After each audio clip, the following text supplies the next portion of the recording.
Pink யானை இந்த video நீங்கள் சமூக வலைத்தளங்கள் நிறைய பார்த்துருப்பீங்க.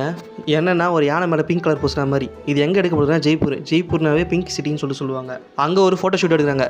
என்னென்னா யானைக்கு வந்து பிங்க் கலரில் ஒரு சாயம் பூசுகிறாங்க. அப்புறம் அந்த ஃபோட்டோ எடுத்தாங்களே அவங்களுக்கும் பிங்க் கலர் சாயம் பூசுகிறாங்க. இந்த சாயம் வந்து ஓலைக்கு யூஸ் பண்ணுற சாயம் தான். இதனால் யாருக்கும் எந்த பாதிப்பும் ஆக போகிறது இல்லை. இப்போ என்ன பிரச்சனைனா இந்த யானை இறந்துருச்சு எப்போனா பிப்ரவரி 26 ஆனால் இந்த ஃபோட்டோ ஷூட் எடுத்தது நவம்பர் மாதம். இப்போ சோஷியல் மீடியா ஃபுல்லாக என்ன ஸ்ப்ரெட் பண்ணுறாங்கன்னா இந்த யானைக்கு கலர் பூசினால தான் இந்த யானை செத்துச்சு அப்படின்னு சொல்லிங்கிறாங்க.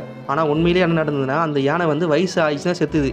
அந்த யானை கிட்டத்தட்ட 65 வயசு ஆகிக்குது. இப்போ அந்த வயசு அதிகமானதுனால அந்த யானை இப்போ வந்து செத்து போச்சு அப்படின்னு சொல்லிட்டு அந்த ஓனர் வந்து கிளைம் பண்ணுறாரு. ஆனால் அந்த சோஷியல் மீடியா என்ன பண்ணுறாங்கன்னா அந்த பிங்க் பெயிண்ட் ஆச்சுனா தான் யானை செத்து போச்சு அப்படின்னு சொல்லிட்டு ஒரு மெசேஜை ஸ்ப்ரெட் பண்ணுறாங்க. இந்த ஃபோட்டோ ஷூட் எடுத்து ரஷ்யா பெண்மணி ஜூலியா போவாலியா இப்போ அவங்கள பிடிச்சதுன்னு நீங்கள் தான் காரணம் இந்த யானை செத்துக்கு அப்படின்னு சொல்லிங்கிறாங்க. வந்து ஒரு ஹேஷ்டேக் ட்ரெண்ட் பண்ணிட்டானுங்க, ஜஸ்டிஸ் ஃபார் சண்டல்னு சொல்லிட்டு. சண்டல்னா அந்த யானையோட பேர் சண்டல்.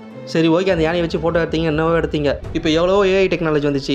டக்குன்னு ஒரு ஃபோட்டோ கொடுத்து இதை பிங்க் கலரில் மாற்றி கொடுக்க போகுது. சரி அந்த யானை மேலே பெயிண்ட் அடிச்சது தப்பான்னு கேட்டிங்கன்னா தப்பு கரெக்டோ அதை நீங்களே சொல்லுங்கள். அப்புறம் யானைக்கு பட்டை போகிறது நாமம் போகிறது இல்லாமல் தான் இருக்குது. அதுவும் கரெக்டாக தப்பான்னு சொல்லுங்கள். அப்புறம் யானையை பிச்சை தான் எடுக்க வைக்கிறாங்க, அதுவும் கரெக்டாக தப்பான்னு சொல்லிங்க. சரி மறக்காமல் வீடியோ சப்ஸ்கிரைப் பண்ணிங்க. உங்கள் கருத்துக்களை எல்லாத்தையும் கமெண்ட்ஸில் சொல்லுங்கள். தேங்க்யூ.